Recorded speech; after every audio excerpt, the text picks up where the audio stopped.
Warning, the following material is extremely disturbing. On Grave Matter, we try to be as accurate as possible and we collect information from many different sources. We don't condone or glorify murder, and we try to be as sensitive as possible to victims and their families while approaching a serious subject matter with a sense of humor. Listener discretion is advised.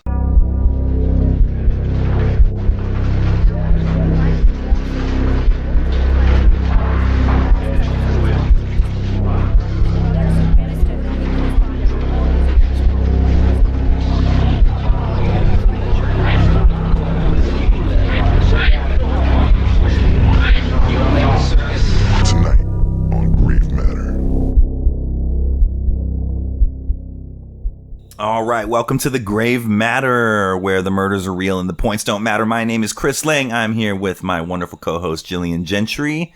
What's up, Jill? I was just bitching you out, but I'm wonderful. Yeah, she was, actually. I asked her to turn off the air conditioner because she was sitting closer.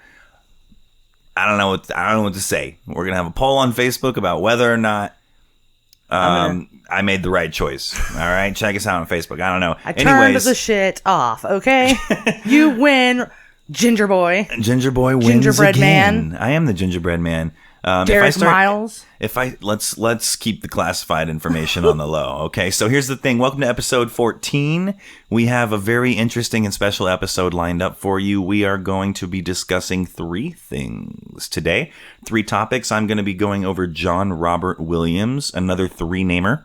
And then who's your main story, Jill? Randolph Franklin Dial. I'm telling you, these 3-name things. All right, real quick. I have to touch on serial killers with 3 names. Okay, this is a very common thing. I've been hit up about it. Well, I think almost everybody has 3 names. And maybe they just use their 3rd name so that they're not confused with somebody else that's not a killer. Okay, so you're absolutely right. Here's the thing. I did some research on it today. A couple things with that. So yes, the media has a tendency to use 3 names so they don't get confused with somebody else and harm somebody else's reputation. Correct. I've also heard that it started with some of the older killers, right? Some of the more popular killers, right? I mean, it's modern times and old times. So, back to James Earl Ray, Lee Harvey Oswald, 3 names. And some of these people, even John Wayne Gacy back then, some of these people went by the names before they were John Wilkes Booth. That's another really famous one with Abraham Lincoln, right? So a lot of these people went by those names prior to being identified as a criminal. So I think that tradition has kind of continued, and in the media we always have these 3 names now, and it's exactly for the reason that you said, so it's not confused with another person with the same name. Make sense? Yes. Let's move on. All right, so I'm going to be talking about John Robert Williams, but first, so Jill actually has a special treat for us today. Jill, we're going to be doing something a little extra. What are you going to be discussing? Well, one of our listeners, one of our very loyal, beautiful fans, Ashley Faust. All right, Ashley. What's up, Ashley? Shouts out. Ashley suggested we talk about this guy. He's kind of local, as the trend would go. To the Austin area? Well, Corpus Christi area. Okay, so Texas. Got it. Very cool. He's a freaking mess. And I had never heard of him. But it's pretty brutal. It's not a long story, so That's kind of why we're doing 3 instead of making it one of our mains, because it's pretty clear cut. Okay. What's the story about? Well, I don't want to ruin the surprise. Okay, it's sure. It's about murder. Okay. Who would have thunk? Violence of some nature. Okay, for sure. It's ugly. It's an ugly story. I'm excited to get into it, and I'm excited to address it, especially because one of our fans asked us to look into this, so I'm super into that. Yes. All right. We are almost at 6,000 followers on Facebook, so I appreciate you guys so much. That is very, very awesome, and it's pretty much 100% Jill. So, but we thank you very much. One thing I did want to touch on is our Area 51 update. September 20th, guys, it's coming. I just checked before recording this. It is up to 1.7 million people attending the event and 1.6 million interested. That is ridiculous. Everyone's going to die. Let me just throw that out there. Well, I'm not. I know, but I'm not on September 20th. And this may be selfish, but I think we have an opportunity to save Social Security. Yeah, I mean, Like, the population's a little bit out of control. The serial killers aren't what they used to be. I'm just saying. People are living longer. People are having kids younger. Like, I mean, I'm Are you for it? I'm interested to see what's going to happen. Way to be political, Jill. Yeah, I'm in the same boat. I'm going to stay at the house for that one. Yeah. I'm very interested to see what I think Facebook looks like on September 21st. What, and I had someone ask me today, what's it going to look like if 2 million people are murdered on American television all over the world? And I'm like, less traffic. I'm like, well, it's going to look like, yeah, right. No, I don't know. I think the media would manipulate it personally. I don't know. Who knows? But that is the Area 51 update. So we'll continue to keep you updated on that. Let's go ahead and get started. Let's dive into our killers, and we will see what's up. So who's going first? Yeah, I'm gonna go. I am too excited about this guy. All right. Randolph Franklin Dial. I don't know why I have to Dial. I Okay. don't have to enunciate it like that, but it's just so many letters that I'm just like. I'm telling you, man. It's these guys and all their names. It's ridiculous. That's why I researched. I was like curious as to why everyone used 3 names. You hit it right on. So yeah. So this guy. When I finished my research, I felt 1,000% different than I have felt after every other subject. What? What do you mean? So, you'll understand when I read the story. It's so freaking strange and confusing and unclear that it makes it super interesting. Because you do this daily. You research. You know your shit when it comes to this kind of stuff. You know what I mean? Yeah. So you always kind of have the same opinion. I mean, yeah. All right. I'm hesitant to say I kind of like this dude. Like, no, I have my favorites as well. Oh, should we delete that? I'm just no, I think everybody has their favorites in a. I was like, shit, me too. And they're like the ones that are more. Who's yours? Ed Kemper, right? Yeah. Yeah. Ed Kemper. Does this guy give him a run for his money? It's a different kind of guy. It's a different kind of. Yo, it's a fucking stoop. What do you want me to do? It's a whole different thing. It didn't even feel Harry like fucking Potter. All right. It didn't feel like he was a murderer while I was doing this. I don't know. I mean, obviously his victims' family would probably his alleged victims. Not just playing. Oh my god. I mean, let's go ahead. Okay, all right, for sure. Let's dive in head first, like Michael fucking Phelps. Okay. So Randolph Franklin Dial. This is in Tulsa, Oklahoma. Does he own a soap company? No. Okay. Not just thought because. Yeah. All right. Dial. Yeah. Dial it back. So we branched out a little bit. I started looking into Oklahoma crimes because, natural progression. Yeah. Every week I look up Texas, Louisiana, and you see the same names over and over again. You're like, I don't want to do that one, or this one's too complicated, or I want to wait until I have more time. Mm-hmm. So I was like, let's try Oklahoma. Okay. I'm so happy I tried Oklahoma. Yeah. Besides this one, there was a shit ton of others that I'm really interested in looking into. So no, I'm glad this story turned out okay for you. Yeah. Fucking dad jokes galore over here, man. Man, I tell you. Dial it back. Dial it back. Dial it back. So, Randolph was born in September of 1944. His early life, couldn't find shit on it. Nothing. Same with my guy. We'll get into that a little bit later, but same with my guy. It's very interesting. Yeah, he was born September 26, 1944. And his early life is as shrouded in mystery as his murder. And I say murder because it was not plural. So he's not a serial killer? No. Okay. He's not a serial killer. All right. So his victim, Kelly Dean Hogan, was a karate instructor and owned his own karate studio. Kelly was a boy? Kelly was a boy. Oh, okay. Yeah. So, Kelly Hogan, 28, was home with his wife on the evening of September 16th, 1981. Somebody knocked on the door. So Kelly goes to answer the door, and his wife stays in the living room. When he answers the door, Randolph Dial was standing there. I don't know if they knew each other or anything like that, but the wife overheard a man screaming, "Where is Patty Thomas?" And then she heard one single gunshot. Oof. Dial shot Hogan in the chest with a 308 handgun. Oof. Yeah. 38, probably. It says 308. 308. That's crazy. It says 308 it's like automatic a hunting round. Yeah. So after being shot, Hogan fled back into his home and collapsed in the garage floor. And Dial fled from the scene. Interesting. Yeah, and Kelly Hogan's wife ran to the neighbor's house to get some help for him, but he didn't make it. Yeah, sounds like it. Yeah.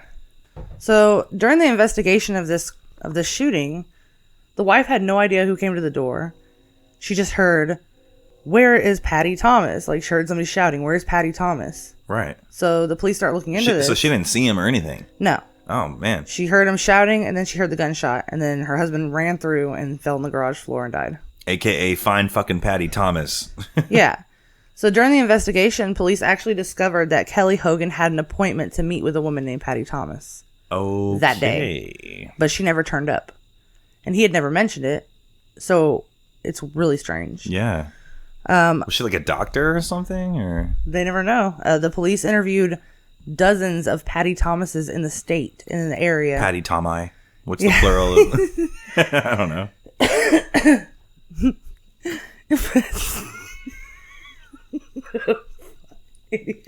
Stupid.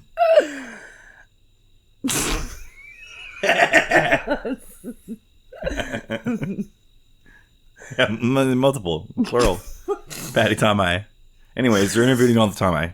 Go on. Okay, so they interviewed all these women named Patty Thomas, but never found a single one of them that had a connection to either of the men. Yeah. So what the police kind of determined was that it was set up by Randolph Dial. Like, he was Patty Thomas. Like, he set up this appointment to try to like muddy the waters for the investigation. Succeeded in my brain. Yeah, so they determined there was never really a Patty Thomas, that it was just a trap or ruse or whatever. Mm-hmm. During this whole research of mine, none of anything that Randolph claimed has ever been proven. Really? Yeah, so like, okay, he told the police when he was finally brought to justice or whatever, he told them that it was a murder for hire, that somebody had paid him $5,000 to kill him. He couldn't provide a name of who wanted him dead. He couldn't prove that he had the money or that he collected any money. He couldn't prove anything. He couldn't provide an explanation for who Patty Thomas was or why he yelled out her name and was like asking for her or whatever. Interesting. It was just all really mysterious. Yeah, sounds like it. The police did mention during his interviews that they felt like Dial himself was in fear for his life. Like, he was worried that he was going to be killed. They didn't elaborate. Yeah. I wonder if they asked him. It sounds like he gave a lot of inconclusive answers. Right, yeah. It sounds like, well, he turned himself in 5 years after the murder. He just went. What? He was in Las Vegas. He went to the police station and turned himself in and admitted to the crime. Just out of nowhere. Interesting. The police started asking him, like, who's Patty Thomas? Why did you kill this guy? Whatever, you know? Yeah. And it seemed kind of like he was just like, just give me my punishment, you know what I mean? Yeah. Let's get it done. So, this is where it gets kind of weird for me. Because prior to this crime, Randolph didn't have any criminal history. He was a middle school art teacher. What the hell? He was a sculptor. That's a first. He was very accomplished. He has sculptures in Disney and Epcot Center. He has sculptures on the show Dallas. The farm thing, the ranch. I don't know. I thought it was a cop show. Nope. I don't know. Maybe. I know it's on a ranch. There's the Dallas. Oh, that's a remake, I think. Whatever Fork Ranch. I don't freaking remember. Okay. I've never seen any of it, but JR is one of the main characters. Okay, yeah. And I would assume that this was prior to the new one because of the date of the crimes. Okay. So JR's desk in Dallas, there's some sculptures on his desk, and they were made by this guy. That's fucking creepy. Disney especially. I mean, yeah, the world of happiness. I mean, sculptures with from a serial killer or a potential killer. Yeah. Well, he also sculpted a set of 13 pieces on the story of the life of Jesus, and he sold it specifically so that he could use the proceeds to donate to a little girl who was having a liver transplant. Okay. So he's really doesn't fit the description at all. This is nothing like anyone we've talked about before. Exactly. That's why I was like so... I don't think we've had a teacher before at all. Yeah. He was a very successful, accomplished artist, sculptor, The crime was really mysterious, and it's confusing. Yeah. So on May 1st, 1986 is the day that he surrenders to Vegas police. He confesses to Hogan's murder. August 11th of 1986, he is sentenced to life in prison for the crime. Here's where it gets real crazy. Okay. So he's got this one crime, right? Yeah. So he gets life in prison, and he spends a good couple years in prison, and he's considered a model prisoner. Nice guy. Everybody loves him. Whatever. He's actually given access to property outside of the prison to work and whatever. And he becomes the caretaker of the home of the deputy warden, Randy Parker. Wow. Yeah. He works on their yard and maintenance guy type whatever. stuff. Yeah. So the warden, Randy Parker, lives there with his wife, Bobby, and their 2 daughters. What the hell is up with all these reverse ass names? Kelly and Bobby, are you kidding me right now? Yeah, I know. I'm not sure. I thought that Kelly was a girl for like the first. I know one guy named Kelly, minutes. the professional surfer Kelly Slater. That's it. Yeah, I don't know any. I know a girl, Bobby, though. Yeah, I've heard of that. Bobby Joe. Yeah. So he lives there. Randy Parker lives in the home with his wife, Bobby, and their 2 daughters. So Dial and Bobby begin working together because a large sum of money is donated to the prison, and they use it to start up an art program. Okay. And of course, that's right up his alley. Yeah. So Dial and Bobby actually convert the Parker family garage into like a ceramics studio. Immediately in my head, I just pictured like Ghost. Yes. I was like, Patrick Swayze. yeah, I was like, cue Unchained Melody. Yeah, I know, right?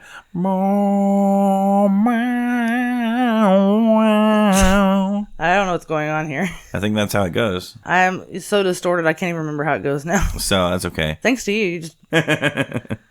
so they turn the garage into a ceramic studio, and they start doing ceramic stuff, I guess.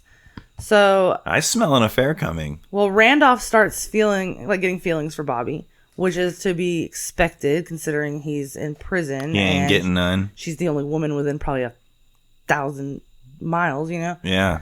So Dial and Bobby begin working together in the studio. And about this time, Bobby's husband, Randy, the deputy warden, starts to feel like maybe Bobby's spending too much time with Randolph. You think? And so he tells Randolph to like back off a little, like stop coming around so much, like stick to your regular duties more. You seem like you're trying to take over the art studio, blah, blah, blah. He agrees. He says, okay, no problem. So on August 30th, shortly after this conversation, Randy goes to work at the prison. Okay. When he leaves for work, Dial is already at his home. He's working on the lawn. So when Randy comes home for lunch around noon that day, nobody's there. And he didn't think anything of it, really. He figured that maybe Randolph had gone back to the prison to do some other crap. Wife went into town or something, yeah. Yeah. Well, he finds a letter from his wife on the counter, and it says, had to run to the grocery store. I made your lunch. It's in the refrigerator. So he eats his sandwich, and he goes back to work. Well, later on that afternoon, late afternoon, probably like 4:45, one of the daughters comes home, and she calls her father at work, and she says, Mom still isn't home. And he was like, oh, she had some errands to run. She went to the grocery store. It's probably fine. Well, after a little while, he starts to get really worried about it. And he starts thinking back. He's like, uh-oh. Yeah. And so he calls up. He goes home. And when she's still not home, when he gets home after 5 o'clock, he calls the prison, and he said, you go check Randolph Dial's cell and make sure he's in there. And he was not in there. Ruh-roh. So at this point, Randy's like, oh shit, my wife's been kidnapped by Dial. He's a convicted murderer, blah, blah, blah. Shortly after she's gone missing, Bobby contacts several friends and family members. It never said that she called her husband directly. She called her sister-in-law. She called her best friend. And she was like, she sounded distraught. And she was like, tell my girls I love them. She never mentioned her husband, really. Tell them everything's going to be fine. I'll be home soon. I'm trying not to panic. Don't worry about me, blah, blah, blah. That's weird. What does that even mean, I don't know. I think it was supposed to sound like she was calling to tell them he's going to let me go as soon as he gets good and away, Right. So 2 days after her last phone call, the Parker family's van that was missing with them turned up just on the other side of the Texas border. Okay. So they had some kind of idea what direction they were going. 10 days after the discovery of the van, they get a phone call from Bobby again. She says the same shit. Don't worry about me. Everything's going to be okay. I love you guys. Tell my kids I love them. Everything's going to work out. Never heard from him again until Okay. 2005. So when was that? This is 11 years later. Oh my God. So she calls them 10 days after her van is discovered, and she says, I'll be home soon. Don't worry about me. Tell my kids I love them. Not heard from more than a decade later. April 5th, 2005. A show called America's Most Wanted aired with the story of Dial. And I swear to God, I remember seeing the rerun of this. No kidding. Yeah. I remember it vaguely. Either that or it was something very similar, but... Yeah. So a tip comes into the show America's Most Wanted, and a viewer leads to the arrest of Randolph Dial. He's actually living in East Texas. Wow. Yep, on a chicken farm. They called it a chicken ranch. All right. Where he lives with Bobby Parker. Yeah, go figure. Yeah. So Bobby and Randolph have been living together in Texas for almost 11 years at the time of capture. When the police went to arrest them, Bobby was not there. She was actually working on a nearby farm. Okay. Which tells me that she had freedom to... Yeah, no, it totally sounds like an affair, and they just left together. Right. Once they finally got a hold of her, they arrested her and charged her with helping him escape. Yeah, aiding and abetting or whatever. The first thing that Dial said when he was arrested was, I've been holding her here against her will. She wants to go home. She's been wanting to go home. I told her I'd kill her family if she ever tried to leave me. I've brainwashed her. She's got, Stockholm Syndrome. She's not held responsible for any of this. She's a victim. And when they collected her, she said pretty much the same thing. And their stories were so close to each other, it was like they were rehearsed. Yeah. If we ever get caught, I'm sure stick it was. to it and tell them. Perfect sense. Yeah. Some people speculate that Bobby was brainwashed. My gut specifically tells me, personally, that she and the two of them fell in love during their art days. Yeah, straight ghost. Yeah, and they planned to get out together. I'm sure she helped him. I mean, having the information that she had was probably beneficial to his escape, right? So, especially with the trust that he was given. Right. And also, it kind of makes me wonder if maybe she had some sort of information that nobody else had about his crime, the killing of Kelly. That's an interesting thing to think about. I mean... Or it could have been him lying and she believed him. I mean... He told everybody that would listen that he was guilty and that he accepted payment for this murder. Yeah. And he had no clear motive, and he turned himself in, and he just wanted to be punished. He didn't ask for any appeals. He didn't want to get out of it. He didn't try to appeal or anything? Not that I could find. So... Okay, that's kind of a red flag. I mean, that's weird in itself, And they had mentioned that he seemed like he was afraid for his life. Well, if you're afraid of somebody on the outside, where's a better place to be than inside, guarded by a bunch of freaking cops? You know what I mean? That's true. That's true. Who knows what the real story is, but it just, to me, in my head, I think they started spending a lot of time together. He told her the real story. They fell in love. She knew he was innocent, or speculated he was, or he told her he was, whatever the deal is. And they set it up to look like she was going to be home later so they'd get a head start out of town. Interesting. And they just tried to keep the lowest, inconspicuous lifestyle they could on a fucking chicken farm in Texas. I mean, I live on one of those, so you know what I mean? I do. I really do. They are not scarce. That's an interesting story. I wonder, I feel like there's a big part of the story that's not being told that he never revealed, Yeah. And what's weird is, after he was arrested... and she was arrested, Dial got an additional 7 years, which cracks me up because he went missing for 11 years. He was punished by getting... You know what I mean? He escaped prison. Yeah, for more than a decade. And they're like, 7 years on your sentence for that. Yeah, 7 minutes in heaven. He didn't make it. He died in 2007. He had a lengthy... In prison? Yeah. Oh, wow. He had a lengthy illness, and he died at the age of 62. Okay. Bobby Parker was sentenced to a year for her role in his escape. Okay. She only served 6 months, and the minute she moved out of jail, she moved back in with her husband. With Bobby? I'm sorry, with Randy Parker. the deputy. Yeah. So Wow. they had this big emotional reunion, and like, Oh, that's fucking weird. yeah, and then Awkward. they got back together. And as far as Randy's concerned, like, she was a hostage, and there's no ifs, ands, or buts about it. Yeah, I mean, I feel like, geez, a man's pride would almost have to believe that. You know what I mean? Yeah, and I think a lot of why I think they probably could have. He probably wouldn't have left prison. He probably would have not escaped prison if it hadn't been Randy saying, like, starting to limit their time together. Randy. You know what I mean? Yeah. Like, he was like, you're seeing a little bit too much of each other. And I think they were, in my mind, they were just like, they didn't want to stop seeing each other. Right. So they took off. Can't fence time and you can't stop love. Yeah, exactly. That sounds like that's exactly what happened. I mean, it's interesting. It's like two different situations to me. There's the first crime, which is really missing something. There's obviously something missing that he's not telling us, and there's something that he conveyed to this girl to make her fall in love with him, which was either the truth or not. But regardless, I mean, it sounds like he completely flipped her. Yeah, and I don't want to speculate that. I don't want any hard feelings from the family of Kelly, the victim. What was his name? Kelly Dean Hogan. Right. I have no authority over this. I'm just reading about it. Of course, yeah. No, we're all entitled to our own opinions. They feel he's guilty. It's very clear. Because when they recaptured them, they interviewed them saying, like, this brought up a whole bunch of shit on our end. So, I mean, maybe he did shoot him, but the question is why? There's so many unknowns out there in this world. Yeah, that's Who true. knows? I mean, the only eyewitness to the shooting itself was the victim, and he died, and he didn't know him. So, oh man, I wonder what his last words were in the garage. God damn it. What the fuck? Ouch.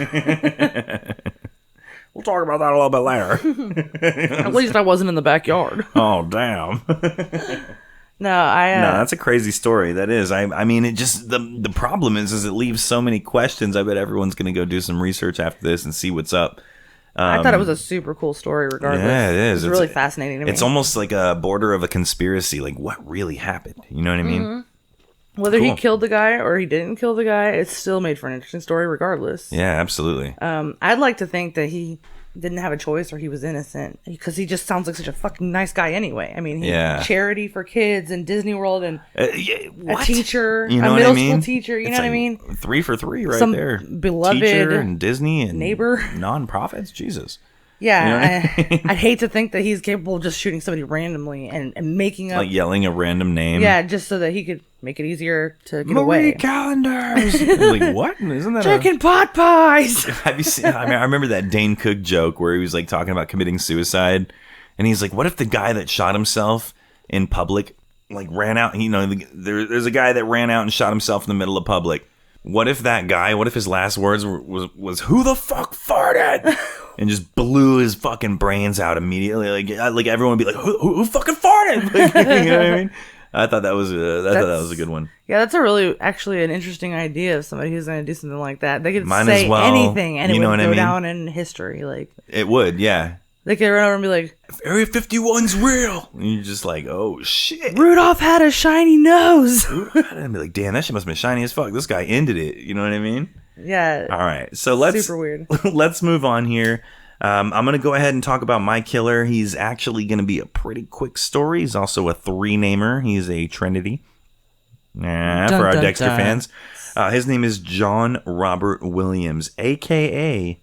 the Big Rig Killer. This is a new name that has been applied to this guy over the past couple of years. He had a very famous quote that he said, and it was this.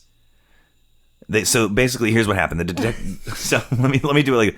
Right, all leading up to it. The detectives said, why? And this was his quote. The animals come to you. They would come up to our windows, and as soon as they tap on the windows, they were dead. The hell does that mean? So here, let me explain it. He is a suspected serial killer, but pretty much confirmed as a serial killer. He operated with his girlfriend, Rachel Cumberland. He was only convicted of 1 murder initially. This was in Mississippi in 2004, and the police think he was involved between 10 and 14, maybe even more. And eventually he confessed to over 30 killings, right? So he was, to me, he was the less successful version, like an amateur version of Popeye's grandpa, Robert Ben Rhodes, right? So he the truck stop killer. Yeah. This guy only operated for a year and was very sloppy, but I don't know, maybe he was influenced by him or something. It was a very similar MO, right? So this guy, he was into kidnapping and abducting. He was a truck driver with his girlfriend. They would kidnap a girl from someplace, drive a couple 100 miles away, and do their thing.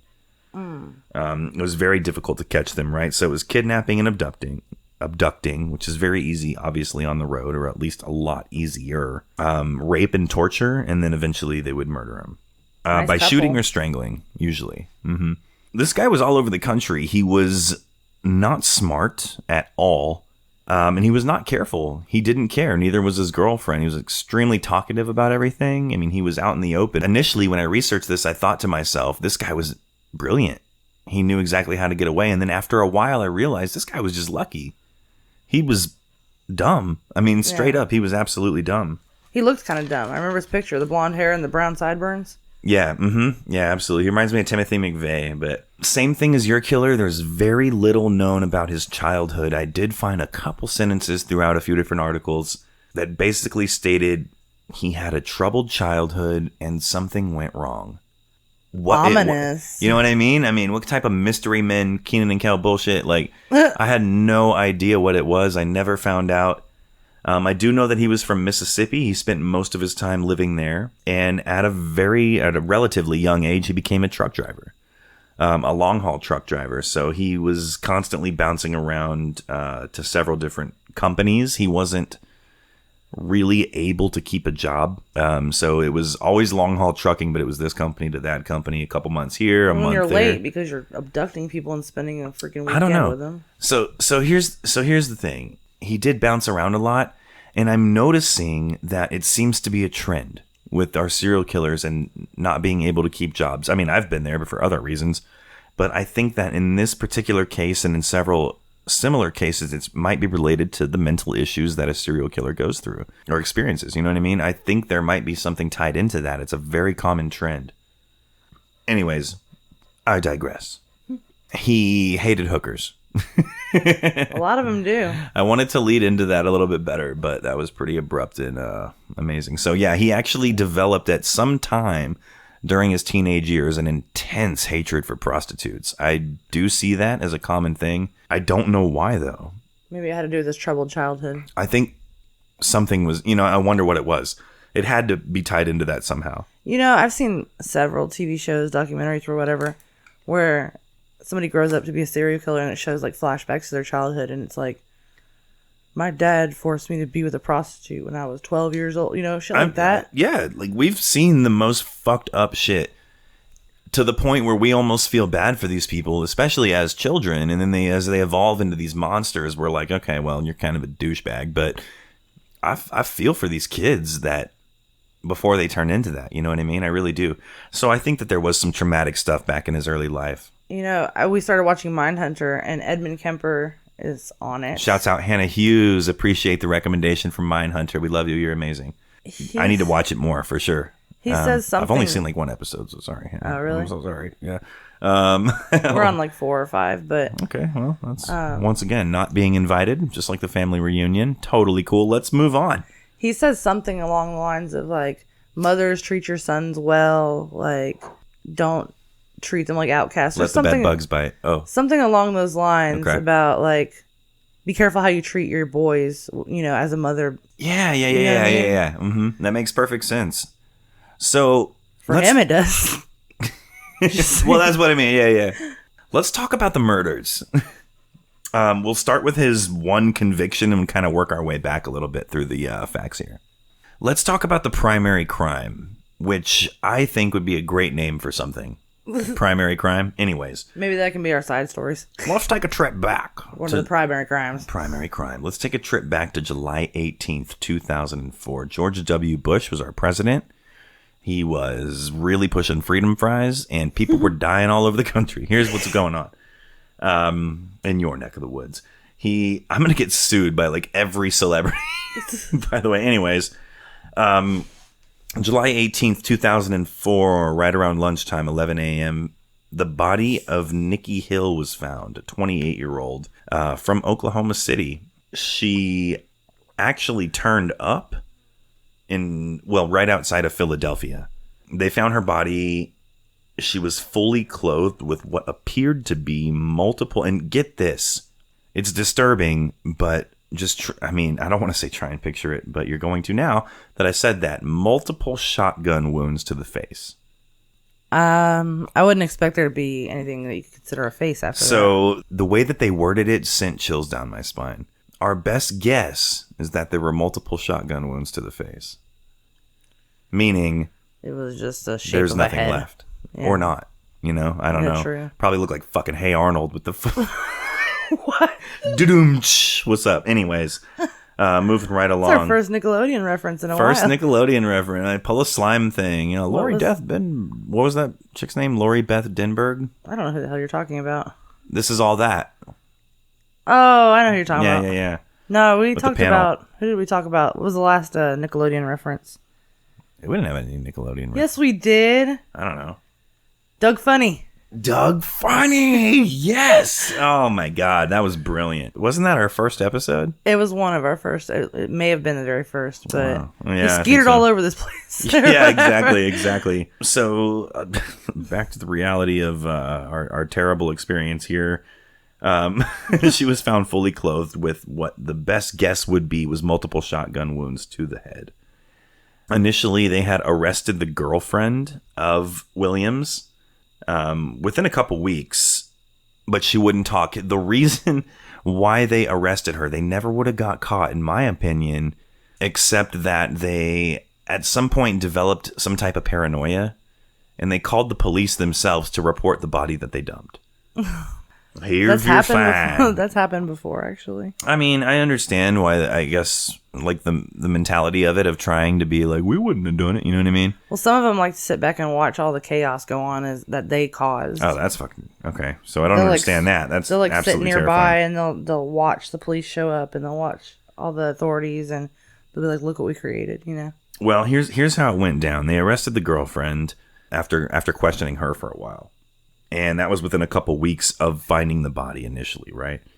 They questioned the shit out of her, and she would not talk initially, but something switched in her after a couple weeks. I don't know what it was, but she basically turned the entire story and almost confessed entirely. And she was like, look, it's my fucking boyfriend. He's an asshole. I don't know what to say, right? So, I mean, I guess she cracked after a while.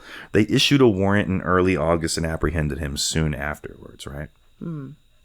She probably spent a lot of time thinking, like, why am I about to take the fall for all this shit, you know? Or I mean, it was a couple weeks, so she definitely had some time. Here's the weird thing. As soon as they were both in custody, they fucking talked. Spilled their guts. A lot more than expected. Yeah, the detectives were like, was this you? And they were like, hell yeah, it wasn't our first rodeo. And they were like, come again? Like, you know what I mean? Straight up. Like, they didn't have to admit anything, but they absolutely did. In the trial, they were found guilty. Williams, of course, being the primary suspect here, was sentenced to life plus 24 years, which was basically translated to life plus 20 years. He was charged with burglary got 4 years for that, kidnapping 20 years for that, and murder life for that. So Cumberland, the girlfriend, was actually sentenced to 20 years for manslaughter. So I think with her cooperation, her sentence was lightened a little bit. And she really was the assistant. She didn't actually do the killing. So the story does not end there. They're in prison at this point, and we're going to fast forward to 2005. They've been in prison separately, obviously. She's a female, he's a male, for about a year. And a story comes up on, once again, America's Most Wanted. This is the story of Casey Jo Pipestem. She's a 19-year-old Native American who was beaten, strangled, raped, and thrown off of a 37-foot bridge in Grapevine, Texas, outside of Dallas, right? So they found her body, and there was a lot of questions. Nobody really knew exactly what had happened. They did identify the body, and they knew that she was from Oklahoma City. Or I'm sorry, from Oklahoma. She was around the city somewhere out on the outskirts or something like that. She was last seen at a truck stop. They knew she was last seen at a truck stop in Oklahoma City. So they really had some questions at that point. Because of that, there was like I said, America's Most Wanted or some type of true crime TV show about it. And when it aired, they got a lead from a family member of Williams. It was a female. She called and she said, I'm related to the guy that did this, I think. We were in a bar and he was bragging about basically this exact story. Now, we thought he was schizophrenic. He's always kind of been the black sheep of the family. No one believed him. Mm-hmm. But this is the story he told. That he went down to Grapevine, Texas and basically threw a girl off of a bridge with his girlfriend. And they were like, so thanks for calling us earlier. But let's go ahead and follow up on that. So they visited him and his girlfriend, Cumberland, in prison because they're already in prison, right? And they were like, yeah, it was us for sure. Yeah, exactly. I remember that. Wow. Now, the cops started looking into the cases, but originally the detectives didn't believe him. They were like, this guy is out for attention. He's a talkative motherfucker. It's very similar to me. He's out for attention. He just wants the credibility. How similar? Touche. Let me not incriminate myself. No, I'm just kidding. So, I'll be locking my door tonight. Yeah, go for it. So, Jill, make me biscuits and gravy or I'll kill you. So, here's what happened. The police were like, this guy's full of shit. The captain comes in and he goes, I kind of believe him. I kind of believe him. So, he didn't know the name of the people. He didn't know the exact location, but the story kind of matched, right? So, the police say, is there anything about it you can tell us that's, I don't know the word, evidential?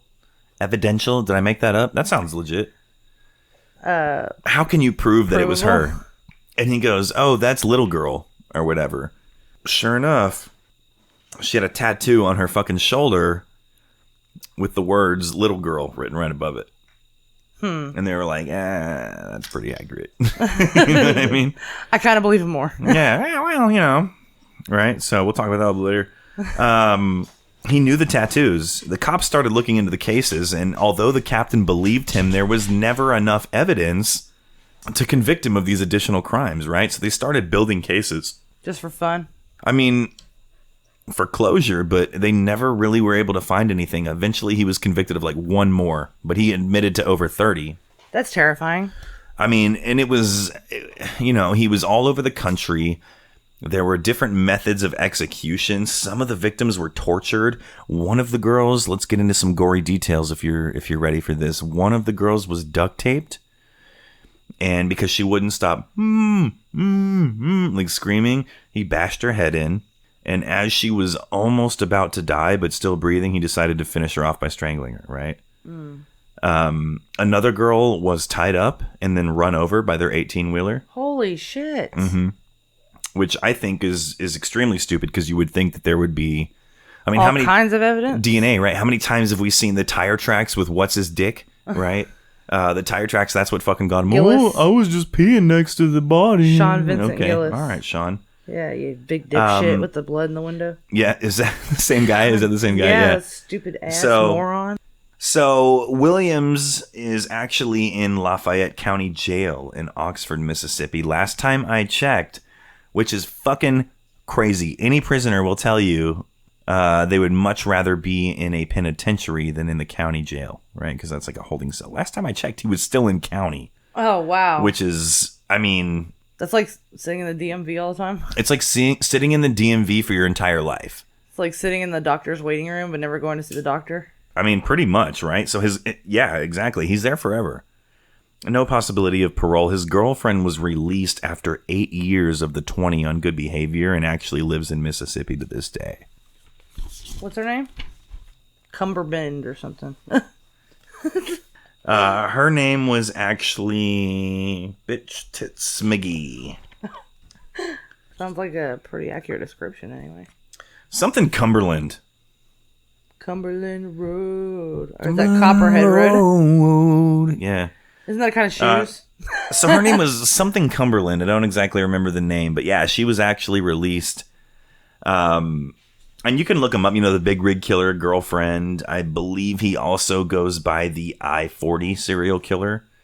It's pretty obvious that this dude is responsible for all of it, but that is the story of John Robert Williams, aka the big rig killer. Rachel Cumberland. Rachel Cumberland, that was her. Yeah, absolutely. Mm-hmm. And she played a big part in luring these girls to the truck. They found out that he basically was like, yeah, I took her from the truck stop. We drove 200 miles away and then dumped her body as we tortured her in the truck. Wow. Mm-hmm. It's a pretty incredible story, but that about wraps it up for John Robert Williams. So now let's get into this additional information. Back to you, Jill. What did Ashley want us to talk about? She's very interested in this case that happened in Corpus Christi in 2014. Is Ashley from Texas? Yeah, I actually think she is. Okay, awesome. Cool. Yeah. Shouts out Ashley, fellow Texan. Super fan. All right, so let's hear this story. What is about to go down? What does that say right there? Kevin freaking Davis. Kevin freaking Davis. Why do your notes actually say that? Because I couldn't stop saying that. Every time I read some shit about him, I was like, Kevin Has to be freaking 3 Davis. names. Has to. Yeah. Well, when I looked up Kevin Davis, I couldn't find shit except for a bunch of fucking random guys named Kevin Davis. So Okay, well, that's there you go. It's a pretty Common name, yeah. yeah. I had to like look up Kevin Davis, killer, Corpus Christi, like all the different shit he did before I found him. All right, slow down, Slim Shady. Let's see. So Kevin Davis, he was 18 years old in 2014. Okay. So he's no longer 18 years old. Not anymore. No, now he's older. All right. Touche. Every picture of you is when you're younger. All right, Kevin Davis. Kevin Davis killed his own mother, Kimberly Hill, on March Oh, wow. 27th of 2014 In Corpus Christi? in Corpus Christi. And he did not kill her like a normal person kills somebody. Okay. He killed her extra. Like he was trying to get Really? extra credit for that shit. Like he was trying to set a principle. Like What? Let's dive into it. And apparently for no fucking reason anyway. So he comes home one day and his mother's sitting there Okay. and he's like, you know, Mom, I think I really want to kill myself. How old was he? 18. 18. Okay. He says, I feel like I want to kill myself. I'm really bored with my life. I don't like other people. I want to kill myself. And initially she was like, I don't want you to kill yourself. You're my son and I love you. Don't kill yourself. Mm-hmm. Blah, blah, blah. And Okay. they talked about it a little bit. And then she goes, in reality, I can't really control what you do.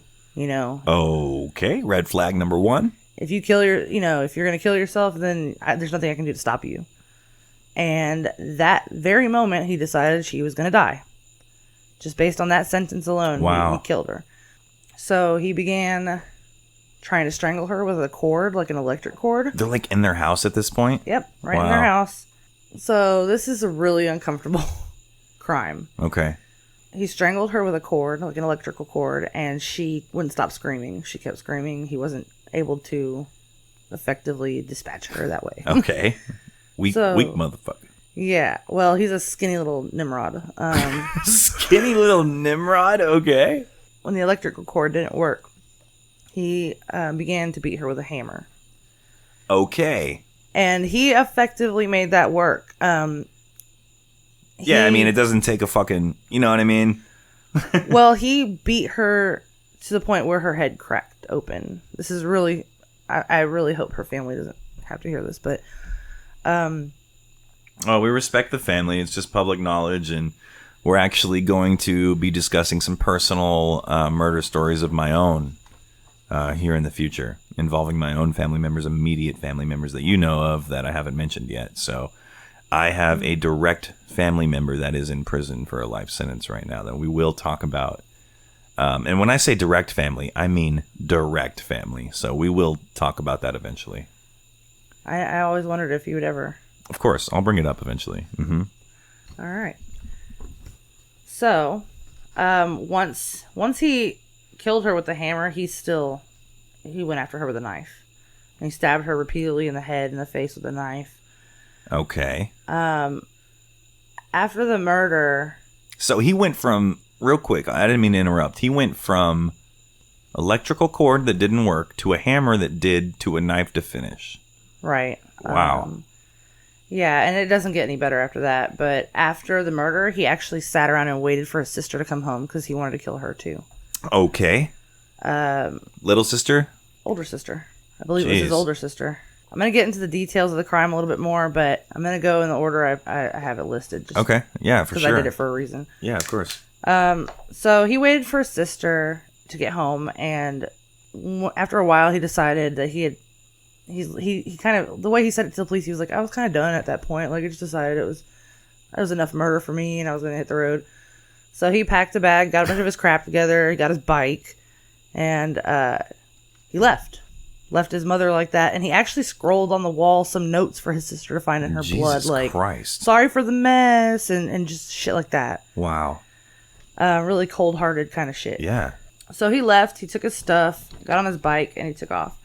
He didn't get very far, and he abandoned the bike and his bag in some bushes, and he went to a house and he knocked. And when they answered, he was like, hey, I just killed somebody. And they were like, okay, well, they called the police. Yeah, I guess we'll go ahead and call the police now. So he was brought in for questioning. Once he admitted to what he had done and the investigation had started, I guess, they asked him what he thought his mother had done to him to warrant that kind of attack. Yeah. And he said, she didn't do absolutely nothing. I'm just a terrible, disgusting person. She was the best mother, and she didn't deserve to die.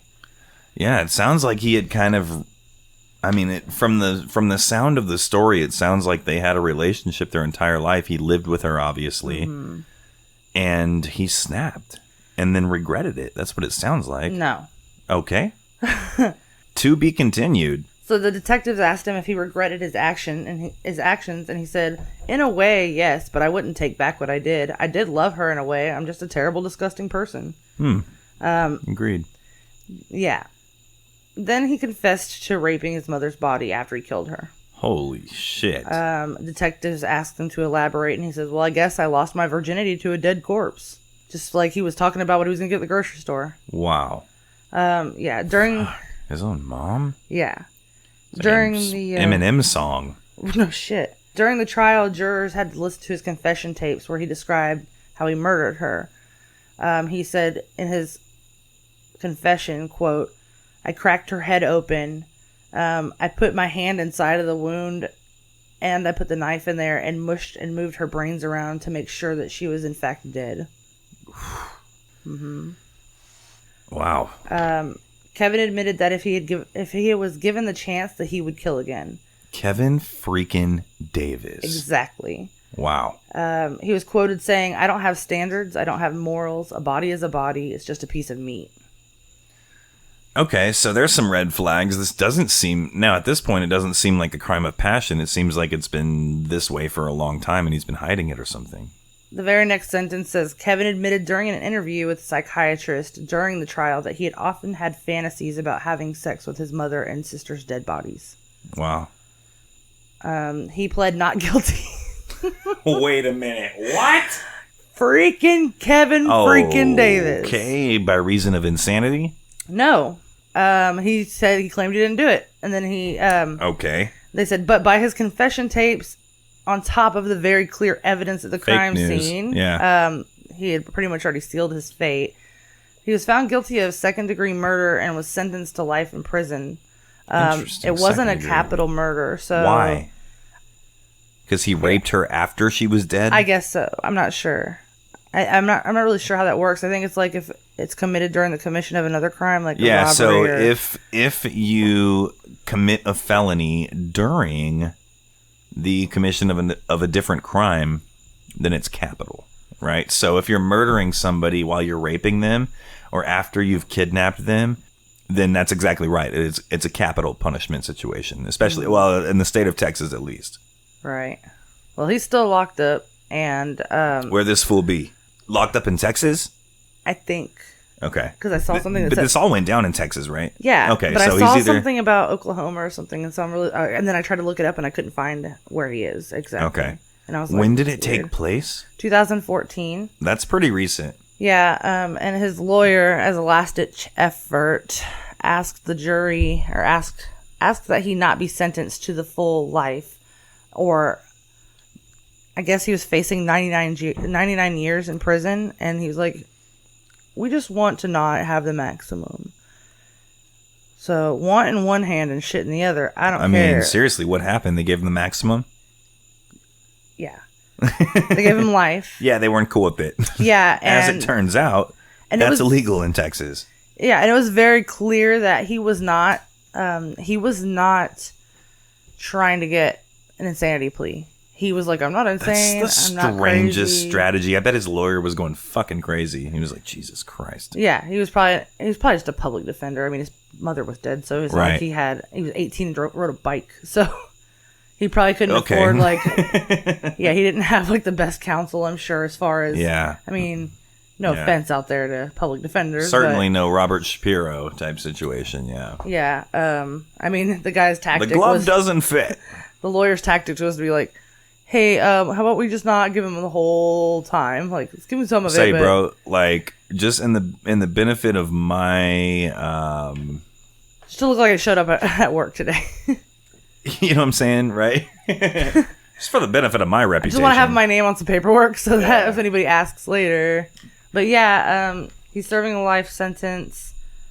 I'm really surprised he didn't get death for that. Yeah. I mean, I wouldn't miss him, but you know how I go about that, so. Jill will kill everybody. Murked. Straight murked. So that is the story of Kevin freaking Davis. Thank you, Ashley, for your recommendation. It was an interesting read. It was one of the goriest. Yeah, Jill was excited about the research for this. She really was. We really paid a lot of attention to our fans, and I mean, we really love you guys. So I mean, it's not the same without you. We appreciate you guys supporting us for sure. It's been amazing so far. Yeah, we need to get our numbers up for listeners. We got a hell of a following on social media, but that don't pay the bills. You know what I mean? Hey, it comes with time. We have a lot of listeners. Tell your friends, tell your family, subscribe them if they don't even want to listen. I don't even give a shit. Just forge their signature, whatever. Well, it's not a federal crime. Like, yeah. Hey, let me see your phone for a second.